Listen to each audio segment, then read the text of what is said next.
Claire finds herself alone in a house that was once filled with laughter, conversations, and the constant presence of Daniel, her life partner. 2 years have passed since he left, but the emptiness he left behind feels eternal. The echoes of his words, his everyday gestures, even the soft sound of his footsteps still resonate in every corner.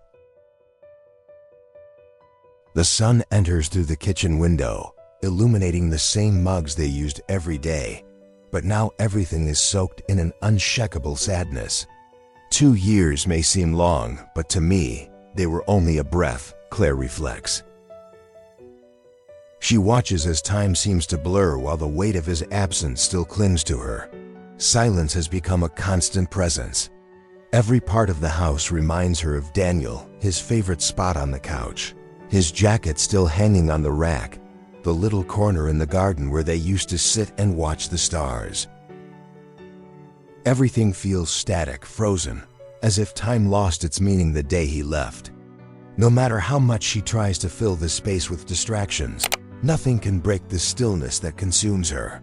One day, after weeks of feeling completely enveloped by loneliness, she makes a decision. "I need something more, something to break this silence," she says to herself while looking around the empty house. After days of consideration, she decides that the best thing to do is adopt a dog. When she steps into the shelter, a mix of sounds and emotions surround her: barking, volunteers laughing, a chaotic but lively energy.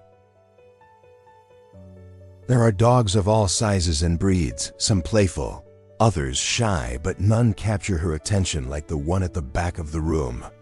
It's a medium-sized dog with brown fur and light patches. He doesn't bark or jump. He just watches her with a calm, deep gaze, as if he understands that she too needs comfort. "That's Benny," says a volunteer who notices her interest. He's calm, not too playful, but there's something in his eyes. Claire feels something she can't quite explain. Benny is not the perfect dog from a movie. He doesn't run to her or seek attention, but something about him tells her she needs to take him home. Without thinking further, she completes the adoption process. When she walks out of the shelter with Benny by her side, the air feels lighter. For the first time in a long time, she feels like her life might be able to change. On the way home, the silence no longer feels so unbearable. Benny, with his serene presence, seems to understand that she is also searching for purpose, for connection. When they arrive, Claire feels strange but hopeful. Benny enters the house as if he had always been there.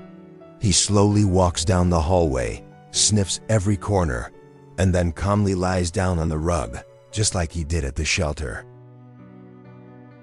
"It's okay, I'll stay here," his demeanor seems to say. And somehow, that's exactly what Claire needs to hear. It's the first step toward a new chapter, a chance to heal what time and loss have broken. At first, Benny isn't the playful or outgoing dog Claire imagined. He is calm, almost distant. But there's something in his gaze, an inexplicable peace that makes her feel less alone. In the first days, Benny just explores the house before finding his spot beside her. It's not love at first sight, but over time, Claire realizes she doesn't need another Daniel, just someone who can be there, without expecting anything in return. As days pass, their bond transforms. Benny becomes more than just a companion. He becomes a gentle, constant presence that, without forcing anything, offers her comfort. When Claire sits to read, Benny comes and lies down quietly beside her. There's no need to speak, the silence is no longer heavy. Morning walks become a soothing routine. Though Benny isn't an energetic dog, his slow steps reflect the calm that begins to form within her. One day, while they're in the garden, Benny gently picks up one of Daniel's old shoes forgotten among the plants and brings it to Claire as if offering a gift. That simple gesture, so full of meaning, helps her understand it's not about replacing what was lost, but about opening a new chapter. Over time, Claire finds that the routine with Benny becomes a balm for her soul. Feeding him, walking him, hugging him at night, these tasks stop feeling like obligations and turn into acts of healing. But something changes. Benny starts becoming more dependent. He follows Claire all around the house, waits anxiously by the door when she leaves, and grows restless when she talks to others in the park. At first, Claire thinks it's normal. But soon, Benny's anxiety intensifies. When she's gone, he barks endlessly, chews things up, and digs through the trash. What once felt like a healing connection now feels like a burden. Claire starts to wonder if she's created an unhealthy dependency. Is she helping Benny or simply projecting her own need for companionship onto him? She tries calming him with more walks and games, but nothing works. The idea of leaving him alone fills her with guilt, but she also feels like she's losing her freedom. The relationship that once brought her comfort has now become another source of stress. The night is quiet.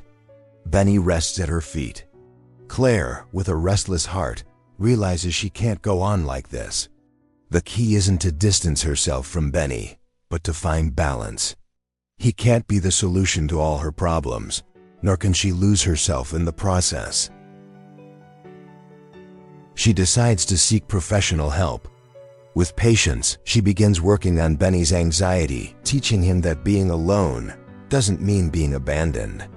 At the same time, she starts reclaiming her own space. She returns to her hobbies, reconnects with friends, and learns to enjoy solitude again. As days go by, the changes become clear. Benny learns to stay calm when Claire leaves, and she begins to feel her life falling back into place. Not everything is perfect, but that's okay. She has learned that love isn't always about holding on, it's also about giving space to grow. Together, they find balance. Claire no longer feels trapped in grief or dependency. And Benny, with his usual calmness, walks beside her, not out of need, but because he's learned that love is also about trust and freedom. They have both healed at their own pace, but always together.